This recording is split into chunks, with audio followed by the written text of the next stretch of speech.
네, 안녕하세요. 설원일기입니다. 우선 오늘은 주말이고 오늘 다들 조금 행복한 시간 보내고 계시죠. 자, 오늘은 1억을 모으면 웬만하면 가난해질 수 없는 이유에 대해서 한번 이야기해볼까 하고요. 이제 사회 초년생들은 일을 시작하면서 월에 이제 얼마씩 모으고 하면서 누구는 이제 잘 모으고 누구는 못 모으고 하는 상대적으로 소비 습관이 다르기 때문에 나타나는 현상들이 있는데, 생각보다 1억을 모으기는 진짜 어렵습니다. 왜냐하면 그만큼 사회 초년생들의 월급이 많지 않기 때문이고, 또 처음 사회생활을 하다 보면 그때 돈이 좀 나갈 일이 많아요.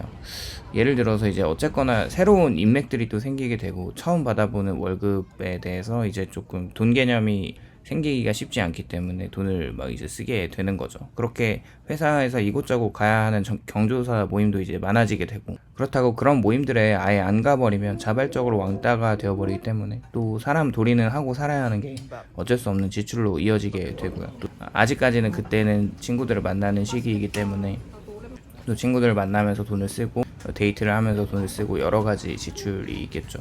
또 물가도 만만치가 않고 돈을 모으다 보면 이게 티끌 모아 티끌이라는 인식으로 자연스럽게 생길 수밖에 없는데, 그래도 참고 계속 짠테크를 하면서 돈을 모으는 사람과 그렇지 않은 사람의 격차는 처음에는 미미한데, 이게 아무것도 아닌 것 같지만 쌓이면 나중에는 크게 나타날 수밖에 없습니다.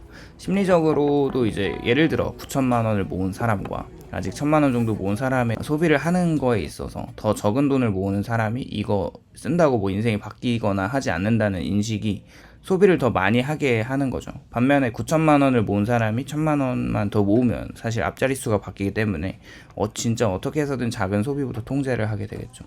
저는 액수의 크기보다 이런 경험치가 더 중요하다고 보는 입장이라, 오늘 말한 썸네일에서 1억을 모으면 가난해지지 않는 이유에 대해서 얘기를 해보자면, 절대로 가난해지지 않는다는 공식은 또 아니라고 보고 있어요. 갑자기 사고가 날 수도 있고 아플 수도 있는 특수한 상황들이 있을 수 있는데, 사실 이런 것들을 제외한다면 보통 1억을 모은 사람들은 결국 자기 앞가림을 하기 싫어도 할 수밖에 없는 그런 생활 습관들과 그런 성향들이 새롭게 생기게 되는 거죠. 그리고 1억을 모으게 되면 노동소득이 얼마나 중요한지도 알게 되면서, 동시에 노동소득으로는 자산을 불리기가 쉽지 않다는 것을 알게 되는 시점이기도 합니다.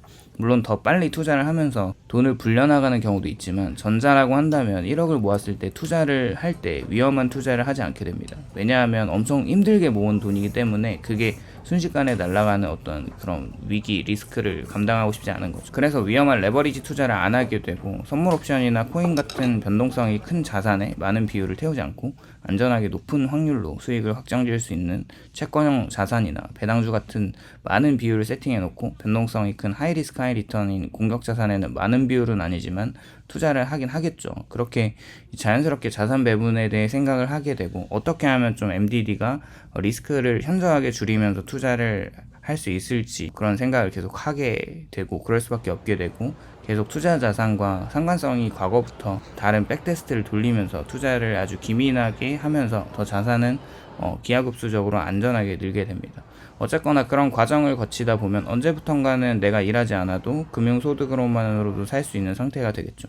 그렇다고 일을 바로 그만두지는 않을 겁니다.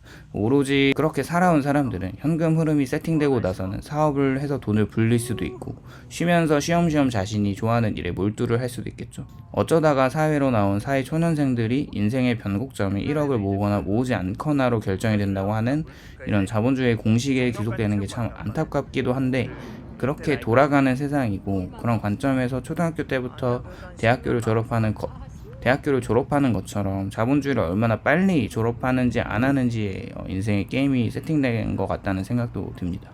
어쨌거나 다들 이 자본주의 학교를 다들 졸업하시기를 바라면서 오늘도 영상 마치도록 하겠습니다. 시청해주셔서 감사드리고요. 재밌게 보셨다면 좋아요와 구독을 부탁드립니다. 감사합니다.